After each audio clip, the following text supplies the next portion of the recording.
Bukannya Qin Yichen pelit dan tidak ingin menghidupkan kembali semua orang di Yuncheng, pembalap veteran. Tetapi karena tidak ada gunanya menghidupkan kembali banyak dari orang-orang ini. Itu hanya untuk mendapatkan beberapa orang percaya, dan itu tidak berdampak besar pada situasi saat ini. Tujuan sebenarnya hanya untuk membeli hati orang. Sudah cukup bagi Sai Lao untuk mencoba yang terbaik. Sai Lao mendapat perintah Qin Yichen, jadi dia memanggil Li Yun, dan keduanya datang ke kota awan mati. Li Yun merasa sedikit gugup di hatinya. Tuan pelindung benar, saya benar-benar tidak tahu bagaimana mengungkapkan rasa terima kasih saya. Belum lagi hal lain, cukup berbicara tentang Qin Yichen yang membiarkan Sai Lao mencobanya. Setiap Dewa Master memiliki persyaratan tertentu untuk orang percaya. Terutama di tubuh Dewa Jahat, poin ini sangat jelas. Orang-orang percaya perlu mengambil barang-barang mereka sendiri untuk ditukar dengan Dewa Jahat. Adapun kebangkitan orang mati, bahkan jika Li Yun tidak memiliki otak, dia tahu bahwa dia telah melanggar aturan dunia, sangat sulit untuk melakukan ini. Bahkan jika kuil penguasa cahaya setuju, harga yang harus dia bayar untuk itu tidak terbayangkan. Tapi Qin Yichen setuju tanpa membuat tuntutan apapun padanya. Rasa terima kasih di hati Li Yun tak terlukiskan. Sai Lao hanya tersenyum tipis. Tidak masalah. Jika kamu merasa malu bahwa Lord Lightlord tidak meminta apapun padamu, maka ingatlah ajaran Lord Lightlord, jadilah pengikutnya, dan layani Lord Lightlord. Ada ketidakberdayaan yang tak terhitung jumlahnya di mata Li Yun. Apakah ini bisa disebut permintaan? Ini hanyalah sesuatu yang harus dilakukan oleh orang percaya untuk Tuhan Allah mereka, dengan alasan, dalam alasan. Sama sekali tidak ada hubungannya dengan permintaan. Perasaan tidak nyata membanjiri hatinya, dan Li Yun menghela nafas panjang. Terima kasih banyak kepada pelindung Dharma atas bantuan Anda, tetapi saya tahu ini bukan yang harus saya lakukan ketika saya berterima kasih kepada orang lain. Sai Lao tertawa dan tidak mengambil hati kata-kata Li Yun. Mengelus dagunya yang sekarang sangat halus, Sai Lao menggelengkan kepalanya dan menghela nafas. Sebenarnya, saya sama seperti Anda saat itu. Saya pikir inilah yang harus dilakukan oleh orang percaya, dan itu adalah hal yang sangat sederhana. Tetapi kemudian, ketika saya melakukan perjalanan bola-balik di bidang bintang, berkhotbah di mana-mana, melakukan perjalanan 100.000 mil, dan bertemu ribuan orang, perjalanan saya sangat sulit, jika bukan karena penguasa cahaya sekali. Kedermawanan dan kebaikan didukung saya, dan saya tidak bisa mencapai prestasi seperti itu. Sebenarnya, dengan pandangan ke depan dari Lord Light, dia seharusnya tahu apa yang akan saya lakukan dan apa yang saya butuhkan di sepanjang jalan. Jadi dia membawa saya orang tua ini kembali dari gerbang neraka dan memberi saya tubuh yang selalu kuat. Itu memberi saya hati yang teguh, dan itulah mengapa saya bisa berpegang teguh pada itu sepanjang jalan. Sebenarnya, melihat ke belakang, saya tidak akan pernah membayangkan bahwa 3 tahun yang lalu, saya akan dapat melintasi lusinan bidang bintang dan berkhotbah untuk Lord of Light. Sai Lao berkata ringan, dengan sedikit bangga dalam nada suaranya. Semua orang di Li Yun tercengang. Puluhan bintang. Itu hanya wilayah bintang awan guntur. Dan dia tidak pernah selesai berjalan sepanjang hidupnya. Bahkan dapat dikatakan bahwa setelah menjabat sebagai pemilik kota, dia dipenjara di dekat kota awan ini dan bekerja keras setiap hari. Kemana pikiran mengembara? Dia sudah setengah baya, dan pikirannya berangsur-angsur menjadi tenang. Tetapi Sai Lao ini adalah seorang penatua pada awalnya. Setelah bergabung dengan kuil penguasa cahaya, dia tidak melupakan niat awalnya, berkhotbah, dan berlarian.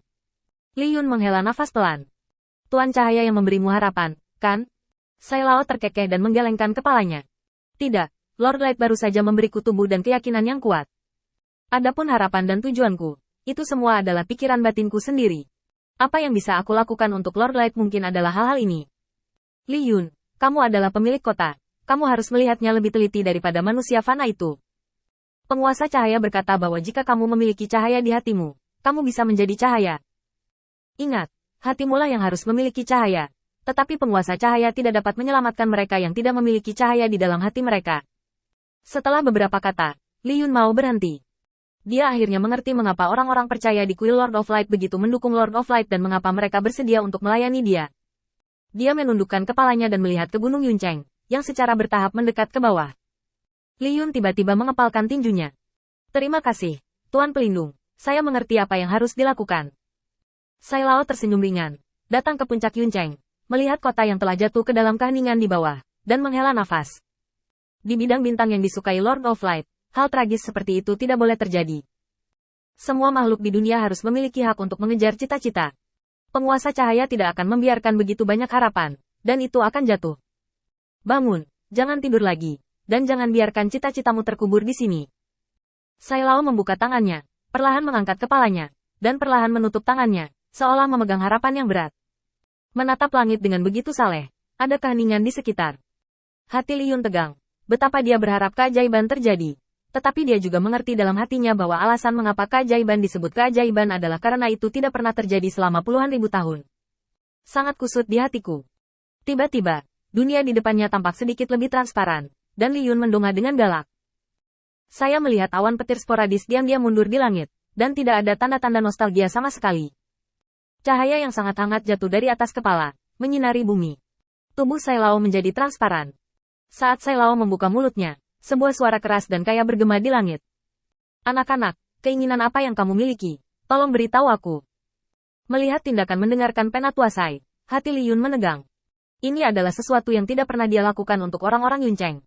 Dengarkan keinginan mereka. Itu cukup. Liyun mengangkat kepalanya dan tidak tahan untuk melihat lagi. Apa yang muncul di hatiku adalah ledakan rasa bersalah. Liyun tahu betul bahwa dia tidak secermat kelihatannya sebagai penguasa kota. Dia mengendurkan cita-cita dan impian orang-orang di kota. Karena itulah Liyun tidak berani menghadapi penduduk Yuncheng. Ketika Liyun menyesuaikan keadaannya dan menatap Sai Lao lagi, pupil matanya tiba-tiba membesar, dan dia mengulurkan tangannya dengan gemetar. Takut tindakannya akan mengganggu kunang-kunang harapan ini.